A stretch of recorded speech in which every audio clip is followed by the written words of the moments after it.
আসসালামু আলাইকুম। আপনি যদি মনে করেন যে আপনার বেসিকটা একটু ঠিকঠাক করা দরকার বা আপনার ইংলিশ শেখার একেবারে শুরুর দিকে, অথবা আপনি হয়তোবা ইংলিশ পড়ছেন অনেক দিন কিন্তু আসলে বেসিক নড়বড়ে রয়ে গেছে, এখন আবার কিভাবে শুরু করলে, কোথা থেকে শুরু করলে সহজভাবে শুরু করা যায় এই বিষয় নিয়ে ভাবছেন, তাহলে এখানে আমি দেখাবো যে বেসিক কী কী ধরনের ভার্ব দিয়ে আপনি শুরু করতে পারেন। কারণ ভার্ব বা ক্রিয়া এই জিনিসটা খুবই গুরুত্বপূর্ণ ইংলিশ শেখার ক্ষেত্রে। তাহলে আমাদের বেসিক ভার্বগুলোকে আমরা প্রধানত দুই ভাগে ভাগ করতে পারি। একটা হলো অ্যাকশন ভার্ব, কোনো কাজ করাকে বোঝায়, সরাসরি কাজকে বোঝায়, যেমন আই ওয়ার্ক, আমি কাজ করি, হ্যাঁ, তাই না? আই রিড, এটাও একটা কাজ করা, আমি পড়ি, কোনো একটা কাজ করাকে বোঝায়। আর non action verb, for example I have a book, আমার একটা বই আছে, মানে সরাসরি কোনো অ্যাকশন না, বাট বই থাকাটা, এটা থাকাটাই একটা ভার্ব, কিন্তু সরাসরি কোনো ওই রকম অর্থে কাজ বোঝাচ্ছে না। তাহলে এরকম যখন আমরা এই দুইটা ভাগে ভাগ করব, এবং এটা খুবই জরুরি যে আমরা এটা বোঝার চেষ্টা করব কোনটা অ্যাকশন ভার্ব, কোনটা নন অ্যাকশন ভার্ব। তাহলে অ্যাকশন ভার্বগুলো হলো এরকম, আর নন অ্যাকশন ভার্ব তো মোটামুটি দুইটা, একটা হলো হ্যাভ ভার্ব আর একটা হলো আমরা এখানে একটু লিখি কারণ আরও কিছু লিখতে হবে মাঝখানে, বি ভার্ব। আমরা হ্যাভ ভার্ব এবং বি ভার্বে আসতেছি, তার আগে আমরা অ্যাকশন ভার্বের আরও কিছু দেখে নিই। এই অ্যাকশন ভার্বগুলোর আমরা যখন লিখি, আমরা জানি ভার্বকে বিভিন্ন সময়ের প্রেক্ষিতে যদি আমরা বলি বা লিখি, সময় মানে এখন হলে একভাবে বলবো, আগে ঘটনা হলে আরেকভাবে বলবো, ভবিষ্যতের ঘটনা হলে একভাবে বলবো, এই জিনিসগুলোকে আমরা বলি টেন্স। সহজ মানে টেন্স বোঝার কনসেপ্টটা বোঝার সহজ উপায় হলো এটাই। তাহলে আমি যদি বলি আই ওয়ার্ক, যেটা আমি এখন প্রথমে লিখলাম আই ওয়ার্ক, কিন্তু আমি যদি বলি আই ওয়ার্কড ইয়েস্টারডে, তাই না, গতকালকে আমি কাজ করেছিলাম। অথবা আমি যদি বলি আই উইল ওয়ার্ক টুমরো, আগামীকালকে আমি কাজ করব। তাহলে আমার তিন প্রকারই মোটামুটি হয়ে গেল এক্সাম্পল, তাই না? আচ্ছা, আই ওয়ার্ক এখানে আরেকটু বোঝার জন্য, আই ওয়ার্ক এভরিডে, আমি প্রতিদিন কাজ করি, তার মানে এখানে আমরা অ্যাকশন পেলাম, এখানেও অ্যাকশন পেলাম, কিন্তু আগের অ্যাকশন, অতীতকালের অ্যাকশন, এখানেও অ্যাকশন, কিন্তু এখানে ভবিষ্যতের অ্যাকশন। তাহলে এইভাবে যে কোনো ভার্ব, যে কোনো টেন্স মেনটেন করে এই অ্যাকশনগুলো প্রকাশ করে, যেগুলোকে আমি বিভিন্ন টেন্সের আমরা স্ট্রাকচার বলি। তবে আমার এই ফাঁকে একটা পরামর্শ দিয়ে যায়, সেটা হলো যে যেমন এটা প্রেজেন্ট ইনডিফিনিট টেন্স, এটা past indefinite, future indefinite.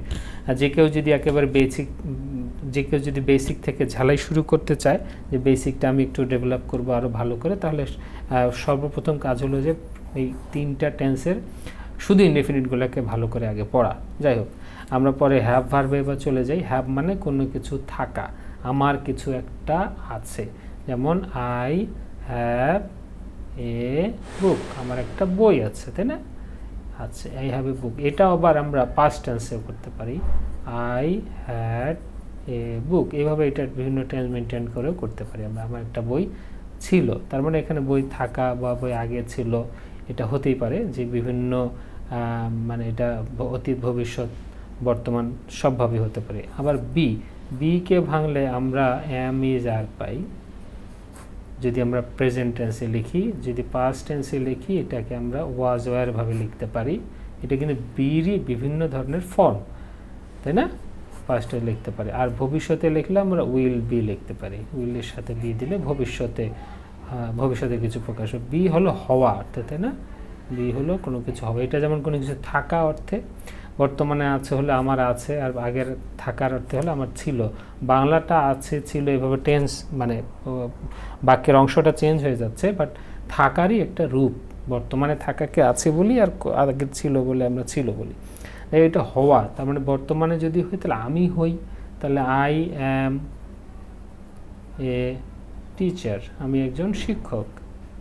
You R a student, তাই না? তুমি একজন ছাত্র। এইটাকে যদি আমরা, আমিও তো স্টুডেন্ট ছিলাম, যদি আমি বললাম ছিলাম, আমি আই ওয়াজ এ স্টুডেন্ট, আমি একজন ছাত্র ছিলাম, তাই না? তুমি একজন কিছু একটা হবে, তাই না? You will be a businessman, তুমি একটা বিজনেসম্যান হবে, তাহলে ভবিষ্যতে হবে। তাহলে এই যে আমরা এই অ্যাম ইজ আর দিয়ে যেগুলো বর্তমানে আমি হই সে হয়, মানে সে নিজে কিছু একটা অবস্থান, তার কোনো একটা কিছু অবস্থানকে বোঝায়, কোনো একটা অবস্থায় থাকাকে বোঝায় বা হওয়াকে বোঝায়। আর আগে হলে এইটারই হওয়াটারই হলো ছিল বলতেছি আমরা। আবার এইটাকে হলো সে হবে, ভবিষ্যতে হবে, তার মানে কি এই হওয়াটারই ভবিষ্যতে হওয়া রূপটাকে আমরা ভবিষ্যতে বাংলায় হবে বলতেছি। তাহলে এই হয়, হবে, ছিল একই কথা, হওয়ার বিভিন্ন রূপ, বি ভার্বের বিভিন্ন রূপ। বর্তমানে হলে আমরা এইটা অ্যামিজার ব্যবহার করি বিভিন্ন সাবজেক্টের সাথে, আয়ের সাথে অ্যাম, হি এর সাথে যেমন ইজ, ইউ এর সাথে আর, দে এর সাথে আর, এরকম। এটাকে এরকম যদি পাস্টে হয় এটা হলো পাস্ট, এটা হলো প্রেজেন্ট, আর এটা হলো ফিউচার। তাহলে আমরা ভবিষ্যতে যদি হব, আমি হব, আই উইল বি, হ্যাঁ সে হবে, হি উইল বি, এইভাবে প্রকাশ করি। আচ্ছা, এখন কনফিউশন হয় অনেক সময় যে এরকম হয় যে আই হ্যাড এ বুক, আমার একটি বই ছিল, আর তার বাবা একজন ডক্টর ছিল, দুইটার পিছনেই ছিল। তাহলে কি হবে ব্যাপারটা? তার বাবা ছিল, তার মানে তার নিজে ছিল, মানে এটা হওয়ার ব্যাপার আর কি, হওয়া না হওয়া, আগে ছিল বলে সে নিজে ছিল বলতেছি। আর আমার একটি বই ছিল বা তার বাবারই একটু বই যদি থাকে, তাহলে এইটা হলো হ্যাভ, হ্যাজ, হ্যাভ বা হ্যাজ বর্তমানে হলে, অথবা পাস্ট টেন্সে হলে ছিল হলে হ্যাডের ব্যাপার। তাহলে আমি ছিলাম, আমি একজন ছাত্র ছিলাম, আই ওয়াজ এ স্টুডেন্ট, তাই না? কিন্তু আমার একটি বই ছিল, তাহলে আই হ্যাড এ বুক। ব্যাপারটা ক্লিয়ার কিনা? তাহলে আমাদের এই যখন আমরা শেখা শুরু করব, অ্যাকশন ভার্বগুলো এবং নন অ্যাকশন ভার্বগুলো বুঝতে হবে এবং ওই অনুযায়ী শেখা শুরু করতে হবে, যাতে আমরা প্রথমে সহজেই শুরুটা করতে পারি। ধন্যবাদ সবাইকে।